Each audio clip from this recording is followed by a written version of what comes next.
Belle bonjour, je suis Liv, dénicheuse culturelle avec intention et j'aimerais déjà dire merci et bienvenue aux nouveaux abonnés et merci également aux personnes qui me suivent depuis un moment sur cette chaîne. Aujourd'hui, je viens te faire mes recommandations pour le Black History Month. Chaque œuvre est un tambour. Ici, on fait vibrer les voix que l'on tait.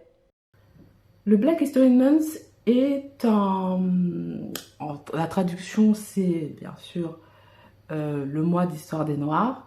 C'est une commémoration annuelle de l'histoire de la diaspora africaine. Lancée pour la première fois dans les années 70, elle se déroule en février pour les États-Unis et le Canada et en octobre pour l'Angleterre. Pour moi, évidemment, c'est toute l'année et ça me tient à cœur de te donner mes recommandations, si possible méconnues, pour mettre en avant le rôle des Noirs dans la richesse des pays occidentaux. C'est clairement grâce à l'esclavage et l'exploitation de l'Afrique que l'Occident est aussi riche.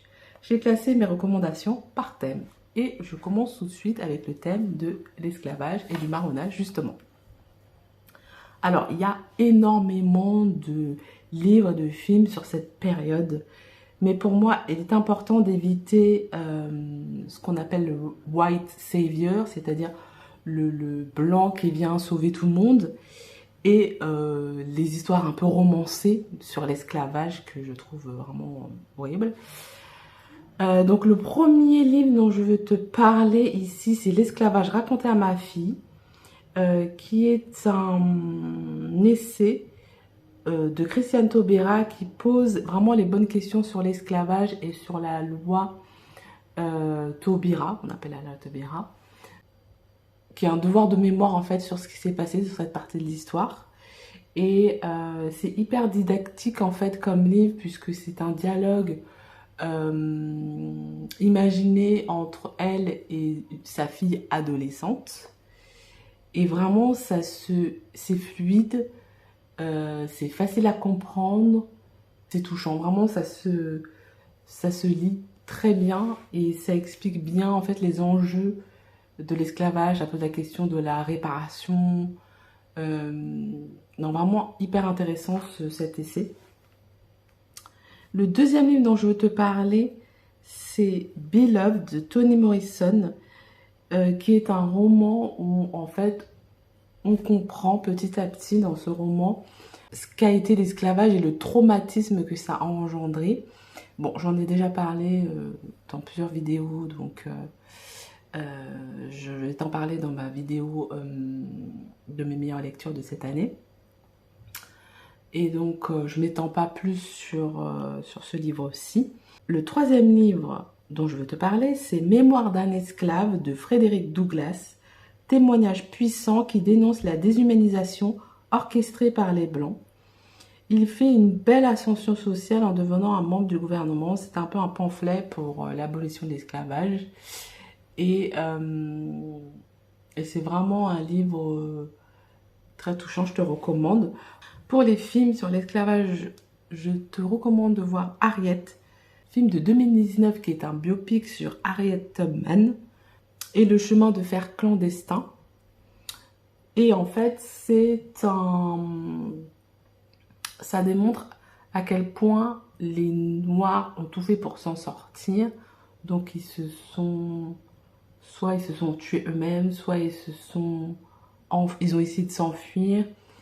Et donc aux États-Unis, c'est un petit peu différent parce que j'ai pas expliqué le terme de marronnage, mais en gros, c'est le fait de s'enfuir et de créer une communauté parallèle. Et là, c'est un peu ce qu'on a aux États-Unis, sauf qu'aux États-Unis, c'est un peu différent des Antilles, puisque aux États-Unis, il y avait une partie libre et une partie esclavagiste. Donc si on arrivait à atteindre cette partie libre, bah voilà, il suffisait de changer de nom et on était libre. Par contre, aux Antilles, bah voilà, l'esclavage était sur tout le territoire, donc pour être libre, il fallait se mettre dans des endroits reculés de l'île, puisque c'était souvent des îles, et vraiment se cacher tout le temps. Donc c'était vraiment une autre façon de faire. Mais ici, on a vraiment donc le combat en fait de cette femme contre l'esclavage, et elle a contribué vraiment à libérer un grand nombre d'esclaves. Ce qui me gêne, enfin c'est pas le mot gêner, c'est un petit peu trop dit, mais ce qui peut être gênant pour moi à mon niveau dans ce film, c'est qu'on a un côté surnaturel. En fait, Harriet Tubman, quand elle était petite, elle a reçu un coup sur la tête, donc maltraitance. Et à partir de là, elle a commencé en fait à avoir des visions, à entendre Dieu. Et donc voilà, c'est sûrement une série. Elle avait des crises, voilà, c'est ce qu'ils appellent des crises. Et je me dis que quelqu'un qui regarde ce film-là peut se dire, bon, elle était peut-être elle était un peu folle. Euh, et donc, voilà, si ce n'est que ça a été prouvé, elle avait vraiment une marque sur la tête, elle a vraiment eu un coup sur la tête, et qu'elle avait du coup des convulsions. Alors après, est-ce qu'elle voyait Dieu et tout ça? Je ne vais pas rentrer dans ce débat-là. Mais en tout cas, ça a permis qu'elle réussisse à faire plusieurs voyages. En tout cas, je ne sais pas si c'est ça qui a permis, mais en tout cas, elle a fait plusieurs voyages pour récupérer des esclaves du sud vers le nord. Et elle s'est battue vraiment pour l'abolition de l'esclavage. Et le film est vraiment touchant. Voilà. Ensuite, The Birth of a Nation, qui est l'adaptation des Confessions de Nat Turner, donc il y a un livre. Et Nat Turner, en fait, c'est un esclave qui a organisé une révolte dans les années 1830. Et pour moi, vraiment, ça contredit la thèse de la passivité des esclaves, parce que souvent on dit, voilà, les esclaves, ils ont rien fait pour s'en sortir, c'est les Blancs qui les ont sauvés, etc. Et donc là, ça prouve que non, en fait, ces deux films-là, en tout cas, ça prouve que non, ils se sont organisés et ils ont mis en place des choses pour se sauver eux-mêmes, en fait. Ensuite, le dernier film dont je vais te parler dans cette catégorie, c'est Ni chaîne ni maître, qui est sorti très récemment et qui est donc un drame français qui se passe à l'île Maurice. C'est un film qui met l'accent sur le marronnage, justement. Personnellement, enfin, j'ai bien aimé le film parce qu'il parle de marronnage déjà. C'est un film français qui parle de marronnage. Je trouve qu'il y a beaucoup de films américains sur l'esclavage, mais très peu de films français. Donc là, c'est au mérite au moins d'avoir un film français qui traite du marronnage. Bon, pour moi, il ne va pas assez loin dans le marronnage que j'aurais aimé, moi, mais c'est à titre totalement personnel. J'aurais aimé vraiment voir vivre ces communautés de marrons, de voir comment ils ralliaient d'autres esclaves et comment ils arrivaient à échapper aux, aux esclavagistes, quoi, en fait. C'est ça que j'aurais aimé dans le film. Et, et c'est pas ce que j'ai eu, en fait. Donc, du coup, j'étais un petit peu déçue. Maintenant, voilà, je te laisse aller voir le film et te faire ta propre idée et me dire, m'en parler, si le cœur t'en dit. Ensuite, autre thématique, la colonisation. Et donc, le premier livre auquel je pense quand je pense à la colonisation, c'est Peau noire, masque blanc de France Fanon, dont je t'ai déjà parlé dans une autre vidéo. Mais c'est un essai qui met en lumière ce que ressentent les Noirs qui grandissent en Occident, et notamment les Antillais. Il voit le point de vue psychiatrique, puisque c'est un grand psychiatre. Et il voit en fait psychologiquement qu'est-ce que le fait d'être noir dans un monde de blanc fait à ta psyché, en fait, comment tu réfléchis. Et en fait, il y a une espèce de... on finit par adopter, en fait, le regard du colonisateur sur nous, en fait. Et il faut qu'on déconstruise ça, qu'on s'enlève ces chaînes-là pour ensuite s'aimer à nouveau et se respecter à nouveau, en fait. Si on ne fait pas ce travail de déconstruction, eh ben, on est à la merci, en fait, de la société, quelque part.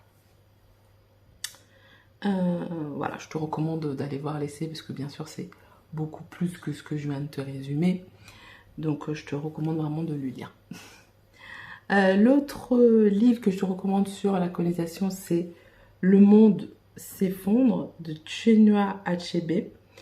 qui est un roman de 1958 qui démontre que la colonisation a détruit des villages entiers, pardon. En fait, les colons sont arrivés en voulant répandre, enfin, en prétendant vouloir répandre la religion. Et à côté de ça, en fait, ils ont bouleversé, en fait, les traditions africaines.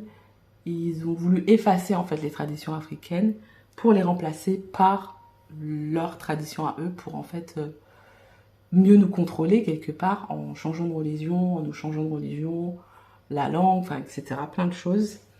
Et donc, ils utilisent la religion comme une excuse et un vecteur de la présence, de leur présence et de leur propagande. Ça crée donc une fracture dans la société entre ceux qui sont attirés par l'Occident et ceux qui veulent garder leur tradition.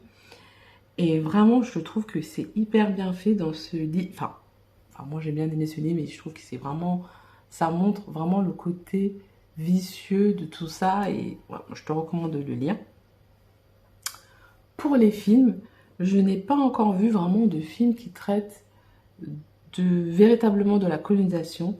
J'ai quelques films qui abordent les conséquences de la colonisation, mais de manière éloignée. Par exemple, Le Dernier Roi d'Écosse, Blood Diamond. Mais c'est pas vraiment des films sur la colonisation en tant que telle.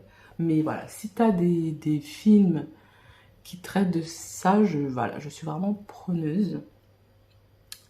N'hésite pas à me les mettre en commentaire. On passe maintenant à la thématique du système judiciaire. Et à travers le système judiciaire et carcéral, on comprend le racisme systémique, notamment avec la proportion de non-blancs dans les prisons américaines.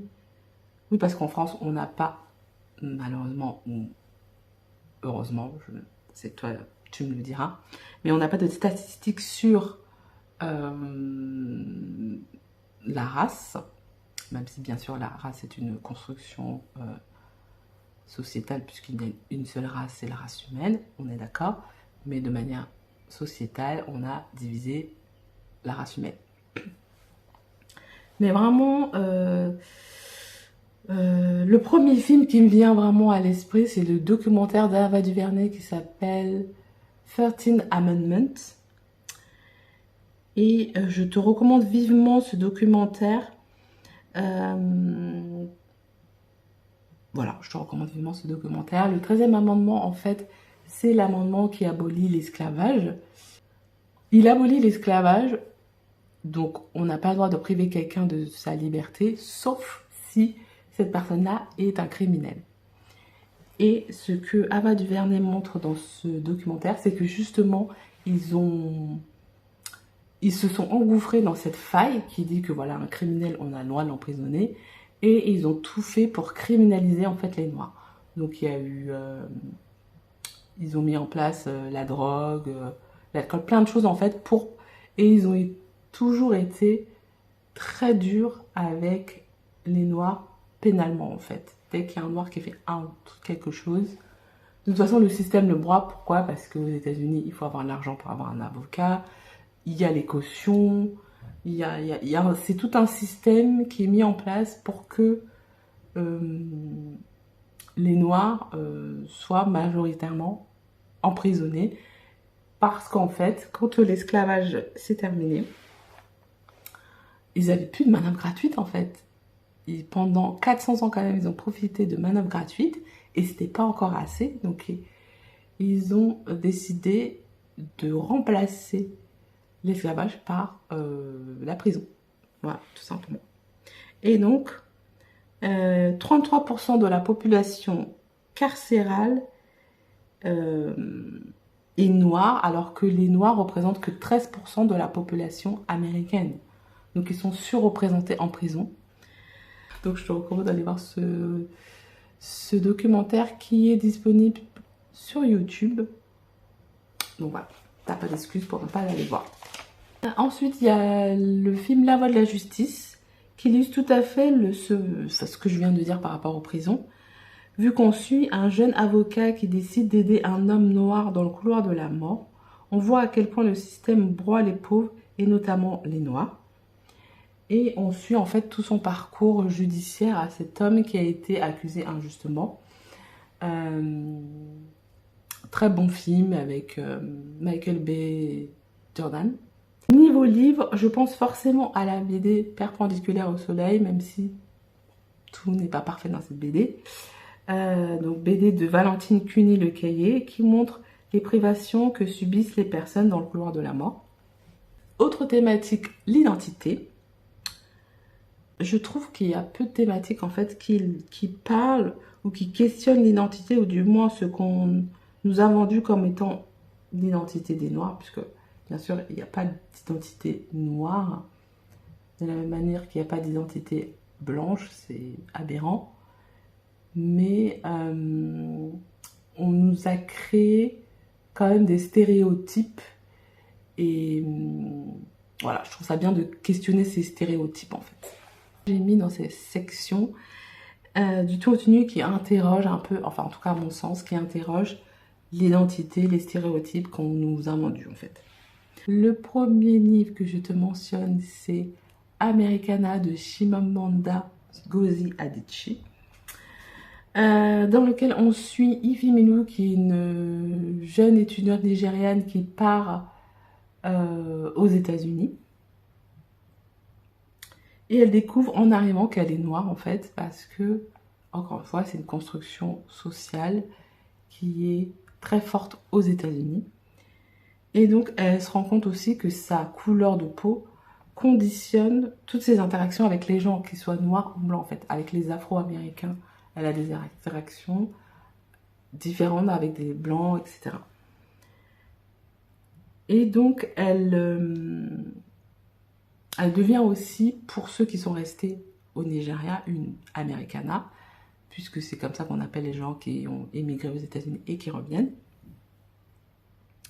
Donc on voit qu'il y a une espèce d'idéalisation de l'Occident, cette espèce de rêve américain qu'on te vend, mais quand on est noir, comme dirait, je crois que j'ai vu, c'est quoi, c'est Malcolm X, je crois, qui disait que c'est pas un rêve, c'est un cauchemar en fait, pour les noirs en tout cas. Mais bref, on ferme la parenthèse. Et en fait, on voit le poids des cheveux qui symbolisent en fait l'intégration. Si tu te fais des défrisages, ben, ça veut dire que tu t'intègres à la société. Si t'en fais pas, voilà, machin, t'es un peu marginalisé, etc. Donc voilà, toute la thématique des cheveux est hyper intéressante. Et voilà. Autre livre sur l'identité, à mon sens, c'est À nos humanités révoltées de Kimi. Donc il y a un tout petit recueil de poésie où elle parle de ce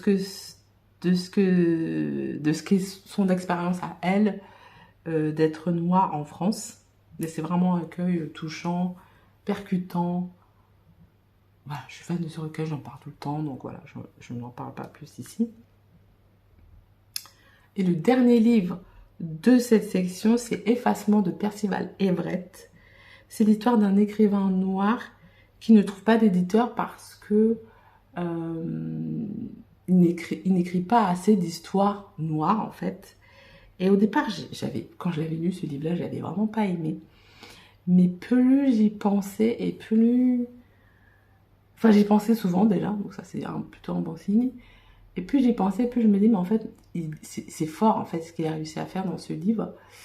Et ce qu'il dénonce, justement, il dénonce ces stéréotypes en fait.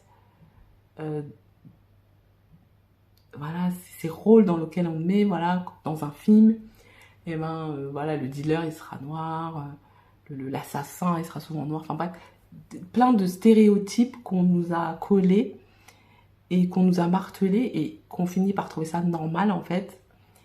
Et en fait ça questionne tout ça et c'est hyper bien fait. Et en plus de ça, il n'y a pas longtemps je suis tombée par hasard sur l'adaptation de ce livre qui s'appelle American Fiction. Déjà, c'est assez fidèle au livre, mais je trouve qu'en film, c'était aussi intéressant de le voir jouer comme ça. Et donc, je te recommande aussi d'aller voir le film. Et comme je suis dans les belles adaptations, je te recommande aussi de lire et de voir Rue Casse-Nègre, donc de Joseph Zobel pour le livre et de Eusanne Palcy pour le film, qui retrace l'enfance de l'écrivain, donc Joseph Zobel, en Martinique, de voir comment il a, enfin la relation avec sa grand-mère, comment l'école en fait lui a permis de se sortir d'une condition de pauvreté quand même, faut le dire. Et on voit quand même à travers tout ça les Antilles, après l'abolition de l'esclavage. Voilà, donc vraiment j'ai adoré autant le livre que le film et je te recommande les deux. Et le dernier film dont je veux te parler dans cette section, c'est I Am Not Your Negro de Raoul Peck, qui est l'adaptation du livre éponyme de James Baldwin. C'est un documentaire qui montre ce que ressentent les Afro-Américains. Enfin, c'est surtout, ça montre la pensée de James Baldwin sur les Afro-Américains, qui est un peu la thèse étayée par Fanon dans Peau noire, masque blanc, à mon sens en tout cas, mais qui est vue vraiment d'un point de vue social et politique. Et c'est hyper intéressant aussi, puisque dans ce commentaire, on a des extraits de ses discours, on a des archives, et donc voilà, c'est assez bien fait, je trouve. Et j'ai pas lu le livre, mais je pense que le livre doit être aussi très intéressant. Enfin voilà, dis-moi si tu l'as lu, on en discute en commentaire. Je passe à la dernière catégorie qui est la lutte. Par lutte, j'entends combat pour sa dignité et réflexion pour que les choses changent. Donc le premier livre à quel je pense quand je parle de lutte, c'est Invisible Man de Ralph Ellison, qui questionne la place qu'on donne aux Afro-Américains. Et au lieu de se conformer aux règles de la société, le personnage principal de cette histoire décide de s'extraire de la société. Et voilà, il y a énormément de réflexions sociales, politiques dans ce livre. C'est riche, j'ai vraiment envie de le relire. Il y a Didi de Brown Girl Reading qui en fait la lecture, je crois, ce mois-ci. Donc voilà, si tu n'as jamais lu, je t'invite à aller regarder sa chaîne et à participer peut-être à cette lecture. L'autre livre auquel je pense, c'est un livre qui n'est pas connu, je pense, c'est Le Cantique du Rasta de Sharon Paul, qui met en lumière un moment historique de l'île Maurice, c'est-à-dire la naissance d'un nouveau courant musical, donc le Ségué, qui critique en fait la situation du pays et qui symbolise en fait la résistance. Bon, voilà, j'en avais parlé il y a longtemps sur ma chaîne, mais bon, j'ai enlevé toutes mes vidéos, tu ne pourras pas le voir. Mais j'avais donné mon avis sur ce livre-là et c'est un livre très court et je trouve dans ce livre-là, il y a aussi une relation d'amour qui est très saine, bon, rien à voir avec la lutte, mais je trouve quand même ça participe à la lutte parce que pour une fois, on a un couple de deux noirs saines, on a un couple sain plutôt, un couple avec deux noirs qui est sain et qui est touchant et voilà. Donc ça participe à la lutte en fait finalement. Ensuite, autre livre, mais j'ai déjà fait la chronique, c'est Femmes, race et classe d'Angela Davis. Cet essai met en lumière les oppressions que subissent les femmes noires. Donc elles sont oppressées par la race, la classe et le sexe. Et donc elles subissent beaucoup plus d'oppression que les femmes blanches. Bon voilà, on connaît l'intersectionnalité maintenant. Donc il n'y a plus de débat là-dessus. Mais voilà, c'est vraiment... voilà, ça montre aussi la lutte. Autre livre, Ne juste pas jeune femme, femme noire et féministe de Bell Hooks, qui est un essai qui retrace tous les courants féministes et notamment les féministes noires. Et ça montre aussi que, malgré ce qu'on pourrait penser, le courant féministe était aussi raciste, pouvait être raciste en fait. Les courants pour les droits civiques pouvaient être aussi sexistes. Enfin voilà, c'est hyper intéressant de ce point de vue-là. Et c'est très bien documenté, très bien sourcé. Pas forcément facile à appréhender. Pas parce que c'est mal écrit, mais parce que c'est dense. Mais très bon essai. Et donc, toujours dans la lutte, je passe au film. Le premier film auquel je pense, c'est Selma, qui a pour personnage principal Martin Luther King. Et on le voit au moment où il essaie de faire fléchir en faire le gouvernement en faveur du vote des Noirs. Et donc, il décide d'organiser une marche pacifique pour revendiquer ce droit. Et c'est non seulement un bon film, mais cela met en lumière aussi la situation des Noirs et la violence dont ils étaient victimes à ce moment-là et la lutte qu'ils ont dû mener pendant des années pour avoir ce droit de vote. Voilà, parce que quand on a aboli l'esclavage, en fait, finalement, on leur a rien donné, ils n'avaient rien, en fait. On leur a donné leur liberté, et puis c'est tout.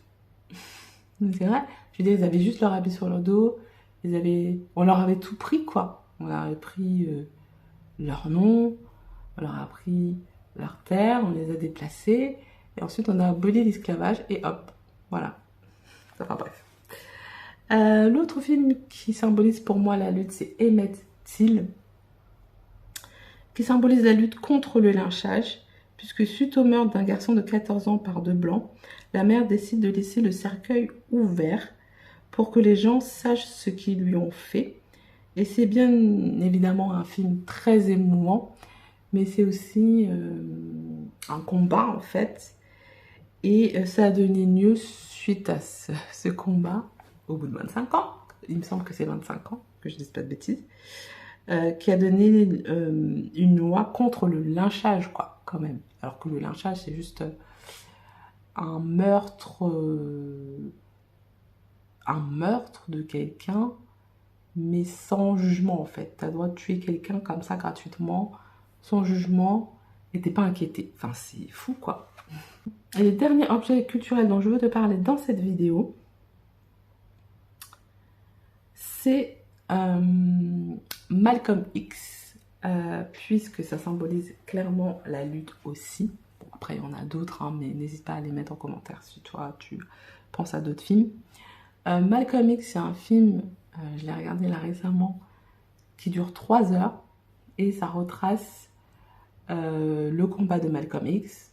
Donc ça reprend ses débuts dans son quartier, où c'est un peu un délinquant. Ensuite, il va en prison. Ensuite, il rencontre l'islam. Enfin, il devient musulman. Il rencontre Elijah Mohammed. Et voilà, il devient le grand penseur qu'il a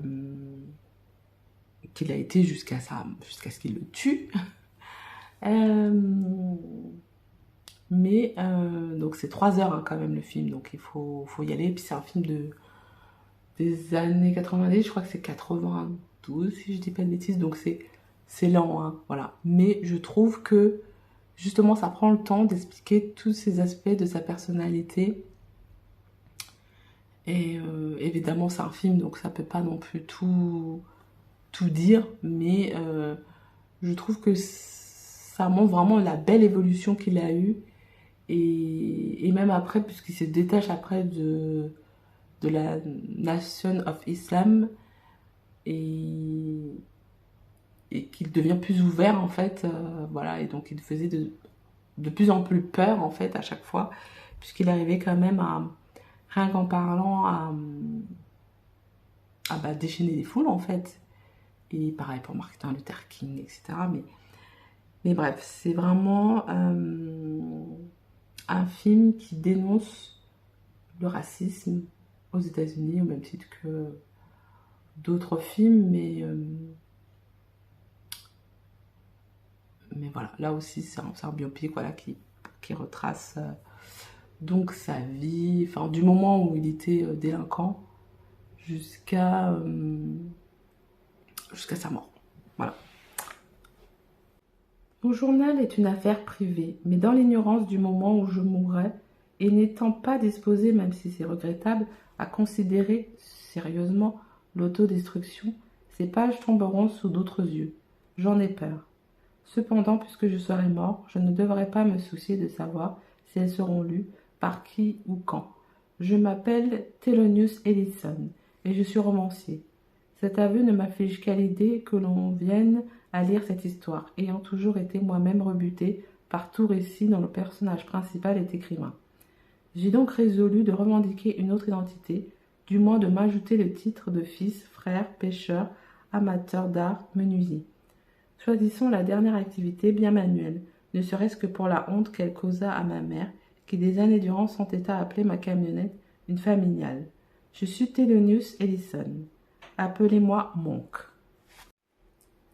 Merci d'avoir regardé cette vidéo jusqu'au bout. Si tu as des livres ou des films à ajouter, je t'invite à les partager en commentaire pour agrandir cette liste.